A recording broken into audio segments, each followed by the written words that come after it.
Fala, doutor Guilherme. Opa, Naim. Tudo Agora jóia? sim. Agora em definitivo. Em Isso. definitivo. Cara, primeiramente te agradecer aí pela tua disponibilidade, pelo teu atendimento ao convite. Eu sei que tua agenda é bem corrida, mas como amigo te agradecer aí pela tua disponibilidade para a gente estar conversando. Não, legal. O assunto eu acho que é importante. E dá pra arrumar um tempinho, sim, para Com conversar sobre isso. certeza, com certeza. Bom, então, para quem está chegando aí na nossa live, né? Esse é um grande amigo, ele é pesquisador, consultor, doutor em solos e nutrição de plantas, Guilherme Anguioni. Me corrija se está certo o sobrenome. É Anguinoni. Anguinone, mas tá perdoado. Então, tá bom, pela margem de erro está certo. Então, a Tá grande maioria certo. deve dar uma confundida. Bom, cara, mais uma vez, né? Muito obrigado pelo teu tempo. O nosso intuito, né? Nós retomamos a essas lives e uma conversa mais técnica de uma forma muito leve, porque nós vemos que o momento é bastante delicado, né? Que a gente tem vivido, principalmente por conta da disrupção de fornecimento, os custos lá nas estrelas e de vários meios, né? Os produtores, obviamente que a gente fica, né? Tanto você aí no Mato Grosso quanto eu aqui no Paraná, muito próximo às instituições de pesquisa, aos pesquisadores, de certa forma, que agem de uma forma muito segura e, obviamente, né, sendo cauteloso de acordo com a literatura e principalmente com as condições que o solo acaba entregando através de uma análise de solo muito bem feita, um perfil do solo, uma construção ao longo dos anos, né? Mas hoje, inclusive, veio uma notícia da ANDA, né, Agência Difusora de Fertilizantes, onde ela retrata que nós vamos enfrentar uma retração esse ano no volume de fertilizantes. Ponto, né? Essa só é uma questão meio que normal. Ano passado a gente bateu um recorde, chegando, beirando aí, ou passando 50 milhões de toneladas comercializadas no Brasil. Uhum. Mas o nosso número histórico aí varia, né? De 42 a 45 milhões de toneladas. Mas hoje a grande questão é a seguinte, né? Produtor de maneira geral, ele pode diminuir a adubação, né? Essa daí é a grande pergunta que todos me fazem, e eu sei que a resposta não é tão simples assim, né, doutor? Se puder comentar para a gente assim, o que que leva, né? Obviamente que vão falar que vai cair no jargão popular da agronomia, né? Que é o depende, e realmente aqui depende de muitos fatores, né? Exato. A gente tem a principal uma frase de efeito, né? Tem alguns que gostam bastante de frase de efeito, mas restringir a adubação não é para quem quer, é para quem pode. Quem já Sim. fez o dever de casa. Então, quem que pode fazer isso, né? Quem pode fazer isso é quem já investiu ao longo do tempo, fez uma correção de perfil, uma adubação, né? Uhum. Correção de pH de forma é, é, consciente, de forma técnica, e daí, quando você vai para os diferentes nutrientes, né, a gente tem uma dinâmica diferente. A gente vai falar de nitrogênio, que hoje está num cenário crítico também, né? O Sim. nitrogênio ele acaba sendo um nutriente de demanda anual. Então, você não vai ter como fazer uma redução de nitrogênio se você for pensar em manter os mesmos tetos produtivos de culturas como milho, como algodão, que a gente tem uma área grande aqui no Mato Grosso. Agora, se você for trabalhar com uma cultura, por exemplo, como o milho safra, como o algodão safra, e você tiver a oportunidade de trabalhar com uma cultura leguminosa antecedendo essa cultura, você pode até mexer um pouquinho na adubação nitrogenada, mas o nitrogênio a gente não tem como mexer, né? O nitrogênio acaba sendo aí um... E daí existem algumas formas, né, de você trabalhar com formulados que tenham uma quantidade de nitrogênio maior em relação a fósforo. Por exemplo, você vai fazer um milho só com MAP, eventualmente você pode ter um formulado que pode ter mais nitrogênio em relação ao fósforo. E isso é algo que ajuda bastante nessa hora. Agora, enxofre, mesma coisa do nitrogênio, né? Perdão. A dinâmica do enxofre no solo e no ambiente é a mesma dinâmica do nitrogênio. Então, não tem muito para onde correr. Agora, você vai falar de fósforo e potássio, que também, fósforo também é algo que está crítico, né, ultimamente. Aí o pessoal tá, acho que não tem nenhum cliente meu que não comentou comigo, Guilherme, esse ano nós vamos precisar usar um pouquinho da poupança que nós construímos. E vamos lá, onde é possível a gente vai fazer isso, né? Onde que é possível dividindo fósforo e potássio, por exemplo? Sim. Potássio, a gente tem aqui no Mato Grosso, aí no Paraná um pouco menos, né? Mas no Arenito Caiuá, aí nessa Uhum. região, tem também solos arenosos. Sim. Nesse tipo de ambiente, não se faz potassagem, não se faz correção de níveis de potássio no solo. Por quê? Porque o potássio não fica retido, o solo não tem carga suficiente para segurar esse potássio nas camadas superficiais e ele vai embora sendo lixiviado. Isso faz com que a gente não busque elevar níveis de potássio no solo. Se eu não tenho níveis altos de um nutriente no solo, eu não posso restringir a sua adubação. E já fica a primeira, né? Isso serve para qualquer nutriente. Quando que eu posso, em teoria, restringir a adubação de um nutriente, né? Ou até zerar? Quando eu tenho esse nutriente em níveis altos, muito altos. A própria lei dos incrementos decrescentes diz isso, né? Que é esse palavrão, né? Lei dos incrementos decrescentes. Ela é uma curva, né? Nós temos aqui teor do nutriente no solo e produtividade esperada. É uma curva. Ou Uhum. seja, ela vai, conforme você tem um nutriente em teor bem baixo no solo, a resposta à adubação ela é alta. Vai chegando lá na frente, essa resposta vai começando a diminuir. Então você aduba, aduba, aduba e não há aumento de produtividade quando esse nutriente tem altos teores no solo. Ou seja, num solo arenoso, potássio, a gente não consegue construir isso. Por isso a gente tem que estar sempre adubando. Quando eu vou para um solo argiloso, aí nós temos muito aqui no Mato Grosso áreas de algodão, né, que tem teores altíssimos de potássio no solo, que é uma cultura onde o pessoal investe bastante em adubação. Nós temos algumas áreas de soja e milho de alto teto produtivo, mais argilosas, que têm altos teores de potássio no solo, mas a principal cultura aqui no Mato Grosso, né, no Centro-Oeste, no Brasil todo, é a soja. E a soja é uma cultura que eu gosto muito de produzir bastante soja, mas Sim. quando produz muito, eu preciso repor muito potássio, porque a soja uma cultura que exporta muito potássio no grão. Então, é bom produzir bastante? É, mas quando se produz bastante, você tem que repor bastante também. Então, se você for esperar os mesmos tetos produtivos, né, que você estava tendo, você precisa repor no mínimo aquilo que você que você exportou com o grão para manter o teor igual. Uhum. Agora, aí cada pessoa em solos, em ambientes argilosos, cada produtor, cada técnico vai ter que medir, né? Será que o nível de potássio que eu tô, se eu não repor e ele baixar, ele já vai descer para um nível médio, para um nível abaixo do que eu queria? Se ele baixar e ainda continuar em níveis classificados como na faixa do alto, teor alto, cara, isso daí é o sonho que a gente quer, né? É aquilo Sim. que você passa um tempo construindo para conseguir manejar. Agora, lembrando, potássio, muito crítico essa questão da textura, né? Você Exato. tem que saber diferenciar esses ambientes. Outra coisa, amostragem de solo. Tem algumas pessoas que às vezes estão subestimando os teores de potássio no solo. E daí o cara fala, não, eu não posso diminuir a adubação potássica, porque eu tenho pouco potássio.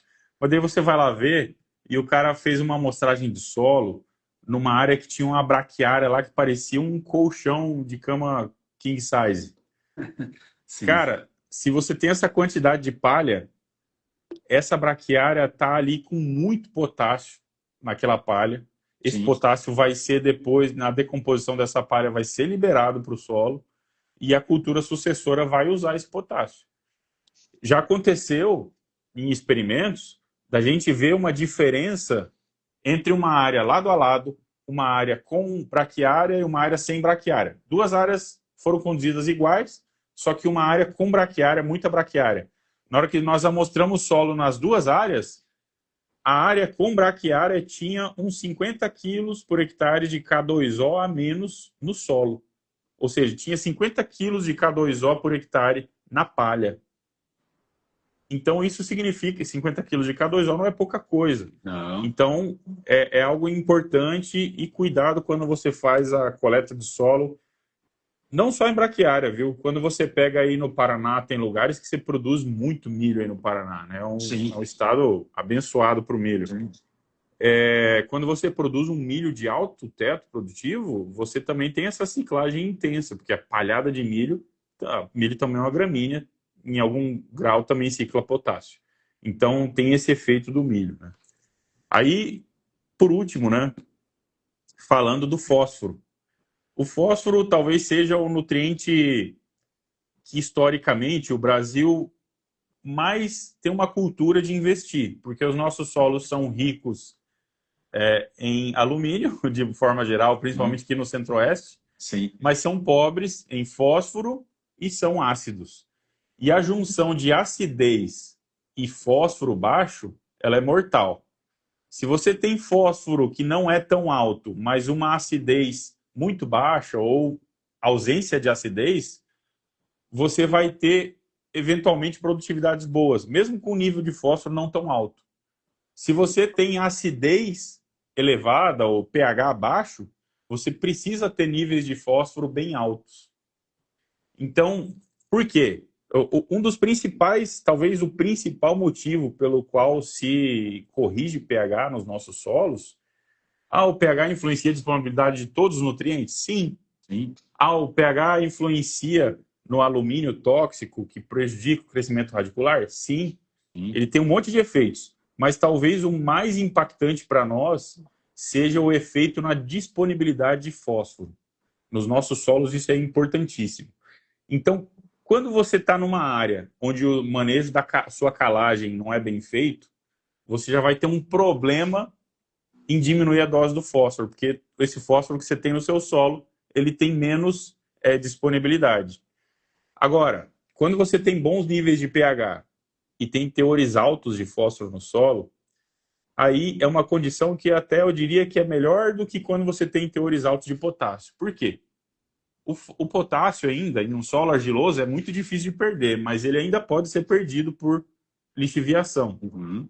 Apesar dessa movimentação ser muito pouca, né, muito baixa.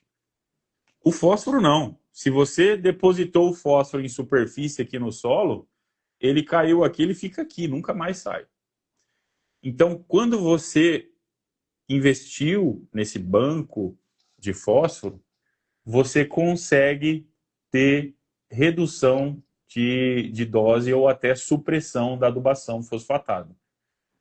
Agora, de novo, para eu fazer isso, eu preciso ter certeza do que eu tenho no meu solo.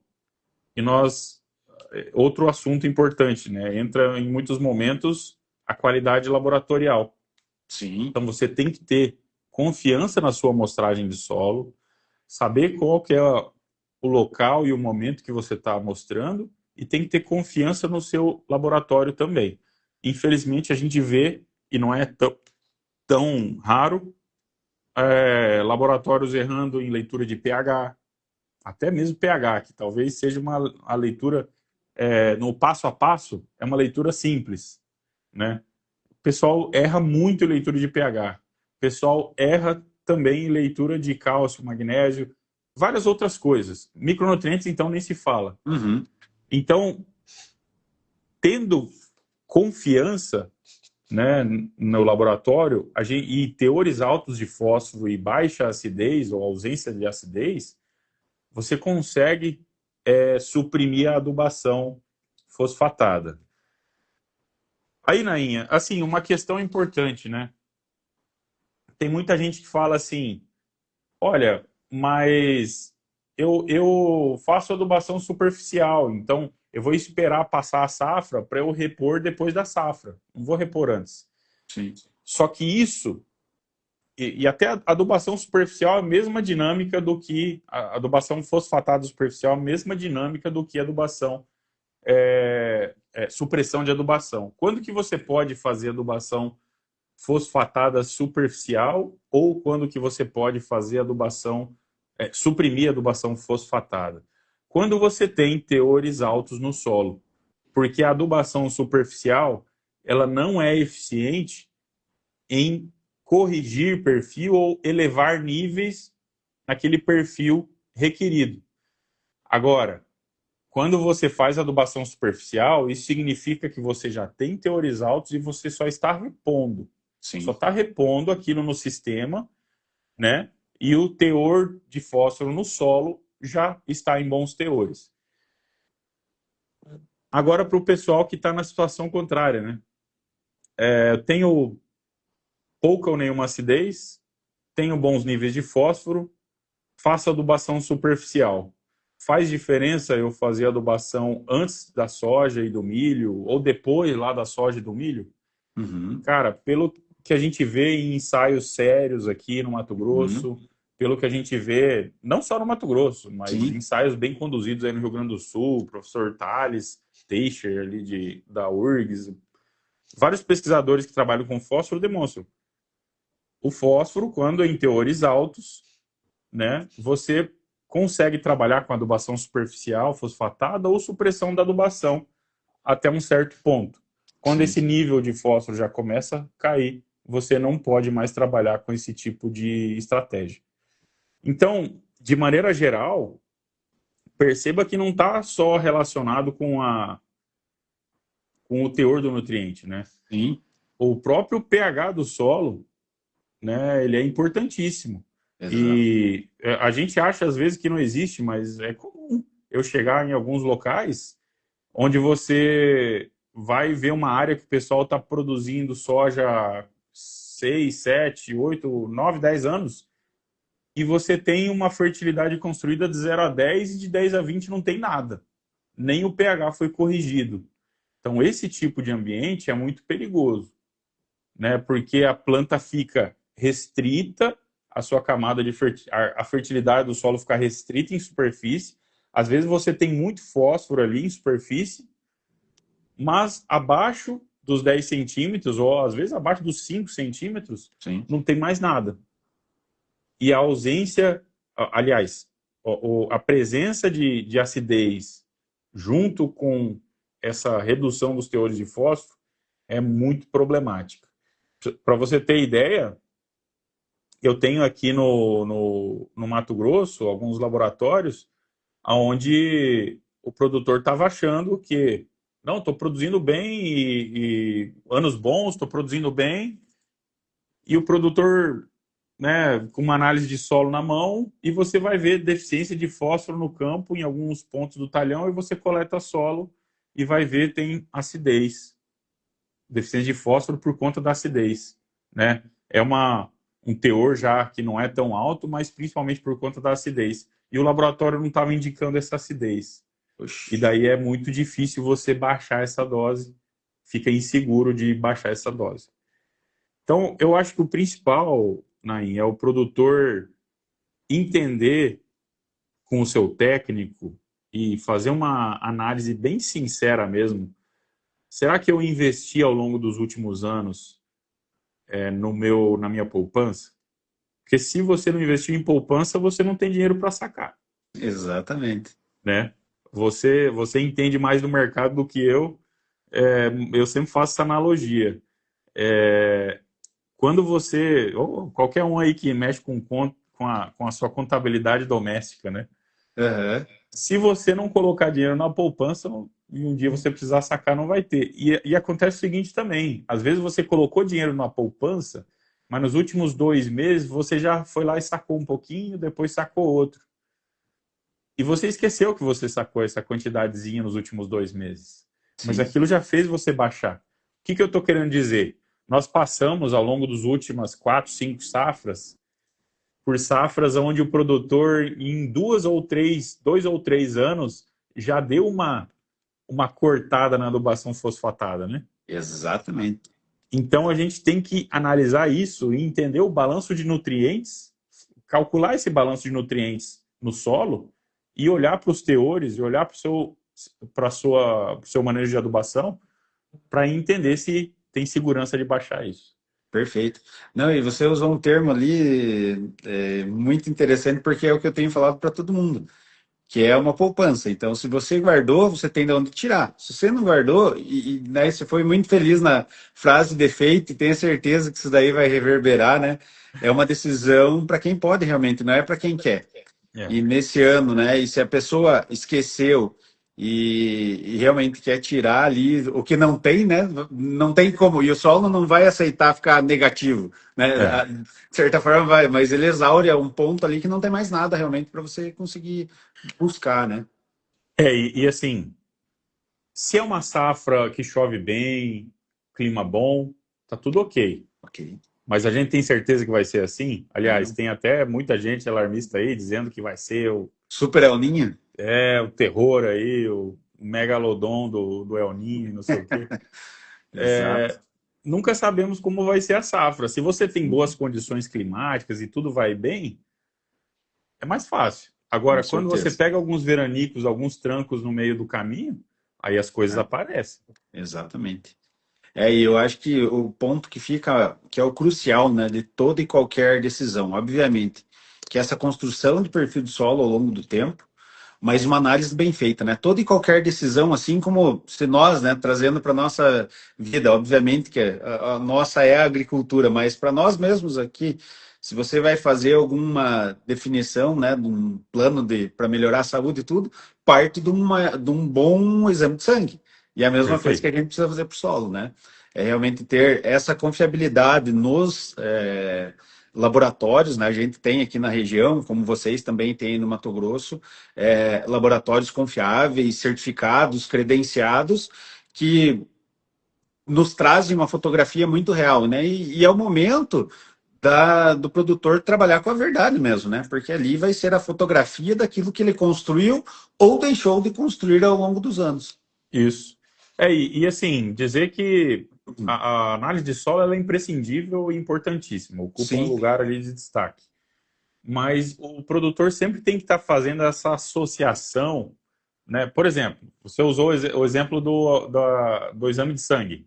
sim, Se eu sou um cara que não come açúcar, ou sei lá, não como gordura animal de jeito nenhum, e eu vou fazer análise de sangue e meu colesterol está alto, das duas, uma. Ou eu tenho uma predisposição genética natural para ter o colesterol alto, sim, ou se eu não tenho essa predisposição, daí existe uma probabilidade alta do exame estar errado.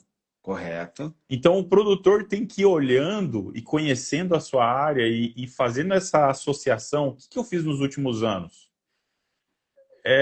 Para entender realmente como está a sua situação. Às vezes você vai num lugar e o médico fala, tá tudo bem.